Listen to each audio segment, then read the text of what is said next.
Welcome back. You're watching The Sunday Project. Well, the PM has again put the hard word on our states and territories to open all the borders by Chrissy, so you can enjoy the hot vax summer you so desperately desire. But there are a few things standing in his way, and by things, I mean premiers. Once you get to 80% of your population that's vaccinated, well, it's very clear. I can't see any reason why Australians should be kept from each other. But these guys see plenty of reasons. At the moment, Queenslanders have more freedoms than what Victoria will have at 80% and what New South Wales will have at 80%. We are free. We don't have lockdowns. Everyone's going to work and having a great life. Need another? Well, a snapshot of national vaccination rates shows that WA and Queensland are roughly tied for the lowest single and double dose rates in the country. Drill down and they each have regional areas with rock bottom rates. Saying you're going to have a very risk-averse approach to opening borders actually takes the pressure off people vaccinating, and it becomes a fait accompli. You're unlikely to reach those vaccination levels you need in order to be able to open safely. The federal government insists there's no excuse. We'd like to see every Australian being able to connect with every other Australian by Christmas. We'll have enough vaccines for every Australian to be vaccinated before the end of October. But even in Victoria, where vaccination rates are about to hit 80% single dose, the Premier reminded everyone that open borders aren't a guarantee. With the greatest respect to the PM, that's not his call. The national plan, which we are faithfully delivering, doesn't really go to these issues. No one's locked into having borders open. We checked, and while the roadmap does say all interstate travel will return in Step 3, it also says that states and territories will move at different times based on local conditions. Overseas, some countries are really opening up. At 4 p.m. local time on Friday, Norway dropped all the remaining COVID restrictions, with only 67.7% of the country fully vaccinated. They've even started the process of reopening international borders. Rising vax rates mean Aussies should be able to soak up the summer sun, but will they have the freedom to do it where they choose?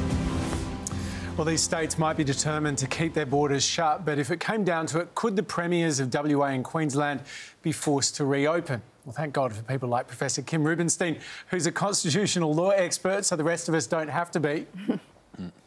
It tells us it's not a good thing. In fact, the whole reason that the whole Constitution was framed was motivated by a desire for freedom of travel amongst the country, because the colonies were really finding it dysfunctional to have different barriers around trade. And so Section 92 was placed there to discourage any restriction of travel within Australia. Professor, I could wax lyrical about constitutional law till the cows come home. Some of my favourite books are behind you, to be honest. But could the states be open to legal challenge here? Look, the answer is yes, they definitely can. Any person who is impacted by these restrictions and who can show that this is a disproportionate burden on trade, so that if it can show that it is in fact protecting one state over the other without a legitimate or proportional response, then it really is available for challenge, and we may in fact see that ahead of us. Does the fact that all the states have publicly committed to this roadmap out, the four-stage plan, mean that actually if someone did want to take WA or Queensland to court, they might stand a better chance? Yes, because these are the frameworks and issues that the court would need to take into account in actually determining factually whether these restrictions are needed for the purpose that they're seeking to achieve in terms of health protection. So the fact that there are other circumstances showing a different approach does in fact make it more vulnerable. So if someone was to take, say, Queensland on ahead of Christmas holidays, how quickly could something like that go through the courts? And by someone we mean Tommy, because he's really desperate to get out of Melbourne.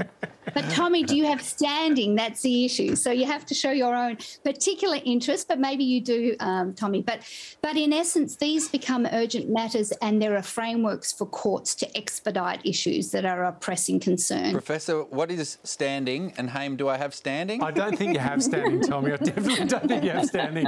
Can you stand up, though? What's standing? So standing, very simply, is that the court will only hear from someone if they can show that they have a particular interest in the matter before the court. So you would think every citizen would have some sort of interest, but in essence you have to show something particular about that law and how you are directly affected. Now, you're right, there are a lot of people in the country who may indeed have standing or have a direct interest by virtue of the restrictions for travel around the country, which makes it a very significant issue for all of us as citizens. But that is a technical point that you would need to have. I was just about to say that. I cannot wait for Tommy Little versus the Commonwealth. And my standing is that I haven't been allowed to go to shooters for a long time. Professor Kim Rubenstein, thank you so much for your time. Thank you very much indeed, Hamish, and to all of you.